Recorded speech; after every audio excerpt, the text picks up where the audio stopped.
From the studios of Atlantic Television Network in Port Harcourt, this is ATN International News.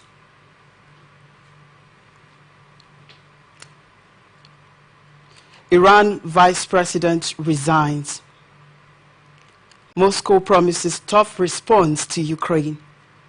China seeks truce as Ukraine advances. 7 dead, 9 injured in Makdompo stampede. These and many more stories to come your way in a moment.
And now, the details.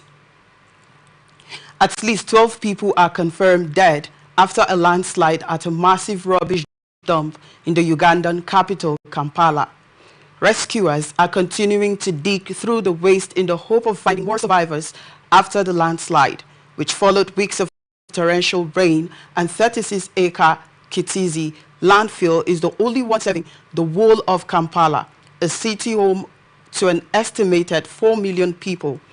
Kampala Mayor Arias Lukwago said it was a disaster that was bound to happen, while the city authorities have reportedly been trying to find a new site for many years.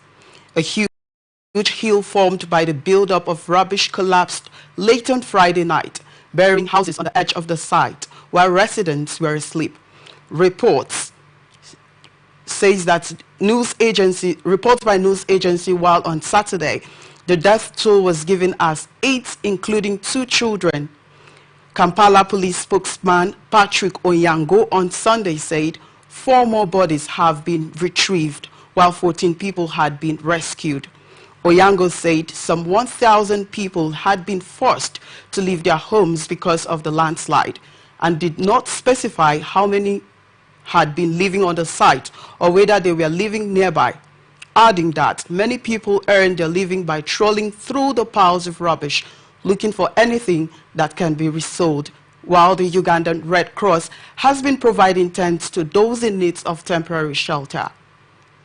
And in the United States, Commission on International Religious Freedom has raised serious concerns about the deteriorating state of religious freedom in Nigeria.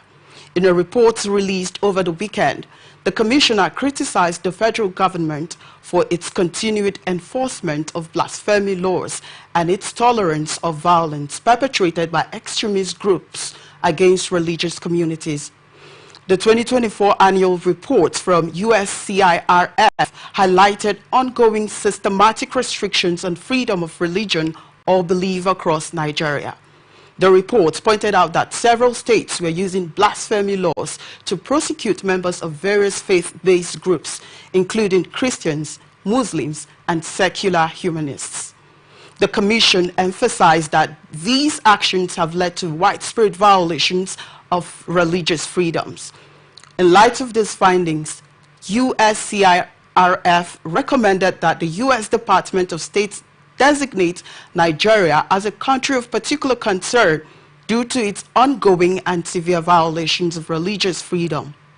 The Commission also expressed concerns over the application of Sharia law in 12 northern states and the Federal Capital Territory, where it's being enforced in both civil and criminal cases. The report noted that Sharia courts often impose severe punishments such as caning, amputation, and stoning, and that the Nigerian government frequently fails to protect individuals accused of blasphemy from violence. ATN learned that USCIRF, an independent body established by the U.S. Congress, monitors religious freedom around the world and makes policy recommendations to the U.S. government. You're watching. China on Monday urged all sides in the Ukraine war to de-escalate as Kyiv's forces pierced deep into Beijing, allied Russia's Kursk border region. Kyiv has deployed thousands of troops to the surprise operation, a Ukrainian security official told AFP, seizing the battlefield initiative after months of slow Russian advances across the east. The assault seemed to catch the Kremlin off guard, with Moscow's army on Sunday appearing to concede that Ukraine had been able to penetrate its territory by up to 30 kilometers in places. In response to the offensive, Beijing Monday urged all parties to follow three principles for de-escalating the situation. China presents itself as a neutral party in the war and says it's not sending lethal assistance to either side, unlike the United States and other Western nations, but it is a close political and economic. Russia and NATO members have branded Beijing a decisive enabler of the war, which it has never condemned. China also released a paper last year calling for a political settlement to the conflict that was criticized by Western countries for enabling Russia to retain much of the territory it has seized in Ukraine. At least 7 people died and 9 were injured in a stampede at Baba Sidnath, the temple in Makdompo of Jehanabad district, Alankrita, Pandey. The district magistrate of Jehanabad said on Monday morning that the situation is under control. The incident occurred at the Vanava Hill of Makdompo Park. Those injured were rushed to hospitals in Makdompo and Jehanabad. Since it was the 4th Monday of the Holy Sawan month, there was a huge rush inside the temple. Speaking to Anai, Divakar Kumar Vishwakarma SHO Jehanabad said DM and SP visited the spot and they are taking stock of the situation. A total of 7 people have died. Meanwhile, Manoj, an eyewitness to the stampede, said there was a brawl before the incident. The incident took place barely weeks after over 120 people died in a religious congregation at Uttar Pradesh, Hathras. The incidents took place at a gathering dedicated to Baba Narayan Hari or Bole Baba, per the administration. The organizers had secured the permission of a gathering of 80,000, but more devotees turned up, leading to the stampede.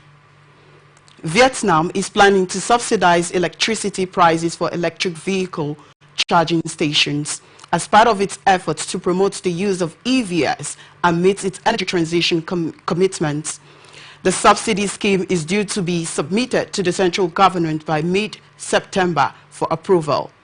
The government said in a statement over the weekend, the Southeast Asian country home of EV maker VinFast is targeting carbon neutrality by 2050, in line with the commitment made by advanced economies. The country currently has just over 150,000 EV charging ports, most of which are owned and operated by VinFast, according to a government in a statement. Green energy transition is an essential and important task in the process of realizing green development objectives and in fulfilling Vietnam's international commitments. The government will also work on incentives for EV production and imports and for users to switch from internal combustion engine cars to EVs, according to the statement. The statement said Vietnam will ensure all urban areas have public EV charging systems, adding that a unified set of technical standards for these stations is to be issued by the end of this month. The country earlier rolled out policies to exempt registration fees and cut special consumption tax for new EVs. Ukraine and Russia have blamed each other after a fire broke out at the giant Zaporizhia nuclear power plant on Sunday. Ukraine's President Volodymyr Zelensky said Russian forces had started a fire at the plant, which has been occupied by Moscow's forces for more than 2 years. Zaporizhia's Kremlin-installed governor said Ukrainian shelling caused the blaze. The UN's nuclear watchdog said it saw strong dark smoke coming from the facility, but said there was no impact reported for nuclear safety. The development comes as Ukrainian troops have advanced up to 30 kilometers inside Russia in the deepest and most significant incursion since Moscow began its full-scale invasion in February 2022. On Sunday, Yevgeny Belitsky, the Kremlin-installed governor of Zaporizhia, said a fire had broken out at the cooling towers of the power plant. He blamed Ukrainian shelling but asked for calm, adding that there had been no radiation spike around the plant. Mr. Zelensky also said there was no detected radiation spike or danger of a nuclear leak, but accused Russia of purposefully starting the fire in an attempt to blackmail Kyiv.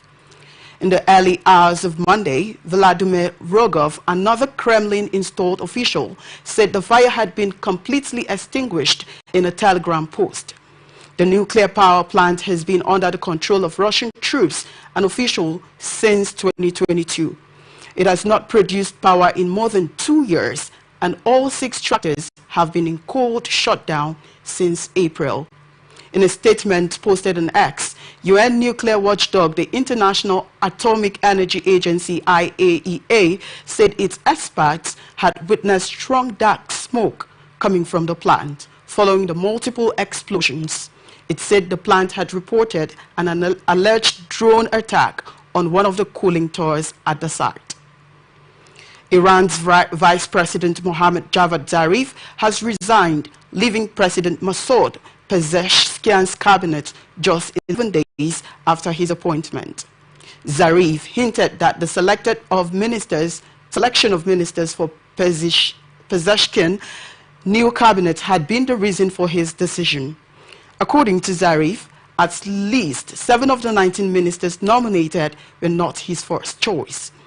Zarif's withdrawal is the second crisis for Pezeshkian since he took office at the end of July, following the killing of Palestinian militant Hamas leader Ismail Haniyeh in Tehran. ATN learned that Zarif was Pezeshkian's right-hand man during his presidential election campaign, and due to his popularity, also played a key role in Pezeshkian's victory. However, after the election, Zarif and a group of experts were to compile a list of candidates for government posts who would implement the promised reforms. Pezeshkian presented a list on Sunday which observers believe did not match the plans and promises of reform. Observers assume that Iran's Hardin Ark conversation faction imposed some ministers of Pezeshkian. Zarif was also one of the key figures for Pezeshkian in the implementation of his new foreign policy in line. ATN gathered that Zarif was the country's chief diplomat between 2013 and 2021 and was able to conclude the international nuclear as head of the Iranian negotiating team.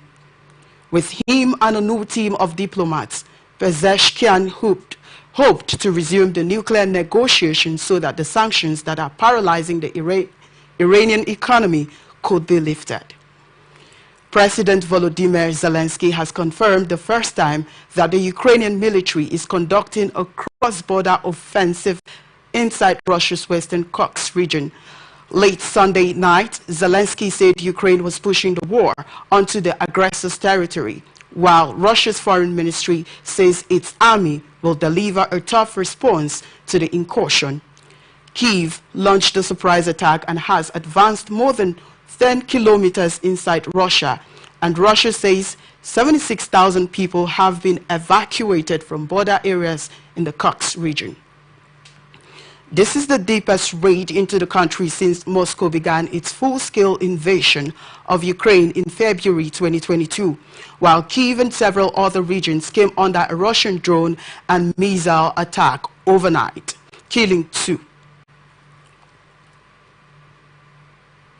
Brazilian authorities have recovered the bodies of the 62 people who died when their plane tumbled from the sky. Experts have commenced examination of the doomed aircraft's black boxes to determine the cause of the disaster, and while 2 have already been identified through fingerprints, with Vinhedo Mayor de Rio Pacheco saying they were the pilots and co-pilots. The center's chief, Marcelo Moreno, said the twin-engine turboprop built by aviation firm ATR was flying from Cascavel in southern Paraná state to São Paulo's Guarulhos International Airport, while experts from Brazil's Aeronautical Accidents Investigation and Prevention Center have begun analyzing 2 black boxes recovered from the wreckage, containing cabin conversations and in-flight data. Brazilian Air Force said it plans to publish a preliminary report within an estimated 30 days, while a joint subsidiary of European giant Airbus and Italy's Leonardo said its experts will